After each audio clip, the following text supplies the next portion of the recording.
Hi, I'm Kimberley Locke. Today, it's just you and me in the kitchen, making one of my favorite foods of all time. I like to call it my pizza with a twist because it's healthy, it's very filling, and it is just as delicious, I promise. It's almond crusted pizza. I'm gonna show you that this pizza will stand up to any of your favorite pizza spots in town. Welcome to Cooking with Kimberley. The first step to making our almond crust pizza is the almond crust. There are 2 cups of almond meal in our pizza, so we're just gonna put that in our mixing bowl. Get our 2 eggs. So we're gonna crack these 2 eggs open and put them in the bowl. I always make a mess when I crack open an egg. It gets everywhere. So I take a little bit of Crazy James, sprinkle that in there, and then I have some oregano, and I have some 21 seasoning salute, which I use on a lot of things. If you keep watching this show, then you'll see that I use this a lot. So sprinkle some of that in there, and sprinkle in some fresh oregano, which is always tasty. So I know you're thinking, how is 2 eggs and 2 cups of almond meal gonna really moisten up and make this pizza dough right? You'll see. We gotta add in a little bit of olive oil. I'd say about 2 tablespoons of olive oil. That should do it. And then you just take your wooden spoon and you start mixing it together. This is gonna make you feel full, not bloated. And I just wanna emphasize that because a lot of times when you eat pizza, it just slows down your entire digestive system, which makes you tired, it makes you feel bad, and if you're like me, it's not a good feeling. So this is how I came about making this with almond crust. And it makes a nice little ball. This is what you get, your little ball, and this is what we're gonna flatten out to the crust.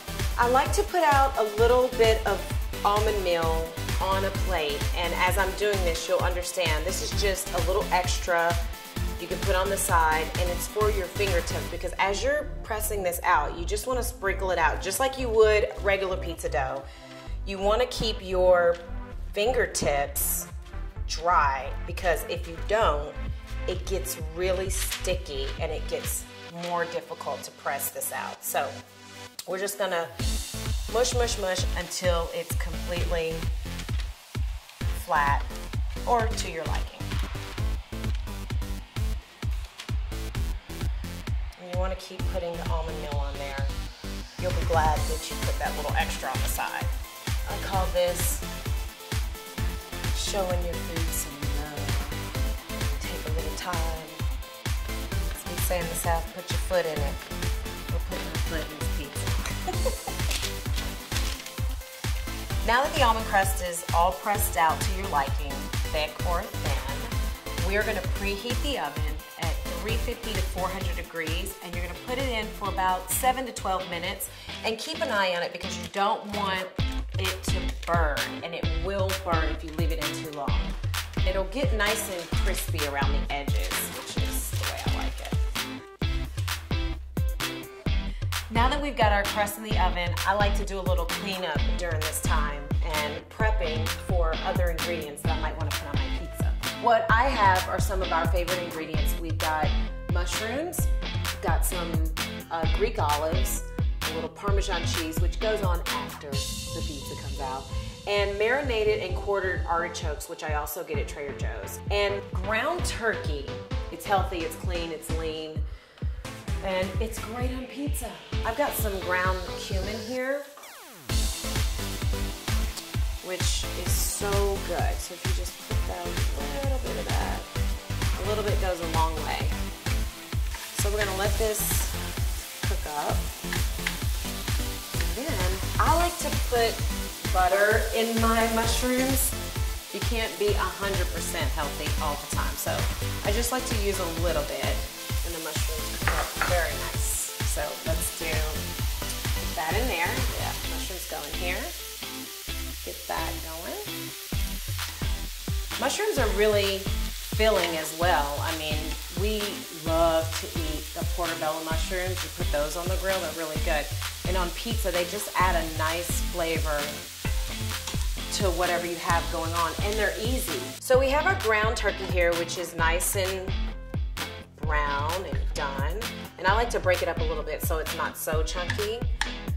And one thing I wanted to tell you about the mushrooms is you want to cook them before you put them on the pizza, because as you can see, they produce quite a lot of liquid when you start to cook them down, and you don't want that liquid on your almond crust, because I don't particularly like soggy pizza, so I'm sure you don't either.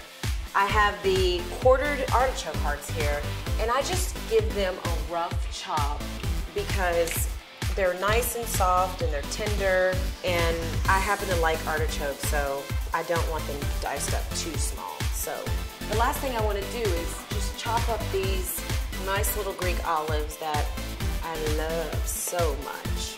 Okay, so we are gonna take out our pizza crust and see how they're doing. Perfect. All right. So this is easy. Once you've got all your ingredients made, putting the pizza together is no problem. It's a no-brainer. So I'm just gonna put the ground turkey right on top and smooth it out. You can put so many toppings on these pizzas and it just doesn't even matter. It's the best thing in the world. I think the more the better. I'm gonna put our mushrooms on. Next, I'm gonna sprinkle on artichoke hearts. Now remember, the artichokes don't necessarily have to be pre-cooked because they do get a little tough if you put too much heat on them. This pie is going to be so good. It's loaded.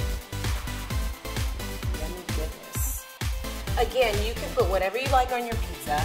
If you have different dietary restrictions and you can't eat cheese, you do not need to put cheese on any pizza, I don't believe. But for this pizza, it's gonna have a little cheese. We're gonna pop this back in the oven, just enough for the cheese to melt and do its gooey gooey goodness. Look at this.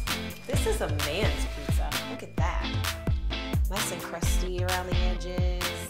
This has been so exciting for me to have you guys in the kitchen with me. Not only in the kitchen with me for the first time, but making my favorite food, pizza, and putting a healthy twist on it, almond crust pizza. I hope you guys will go to the website, KimberleyLockeOfficial.com, and download this recipe and make it with your friends and your family. And while you're on the website, be sure to join our mailing list so you can stay up to date on all things Kimberley Locke. Until next time, thank you so much for joining us here on Cooking with Kimberley.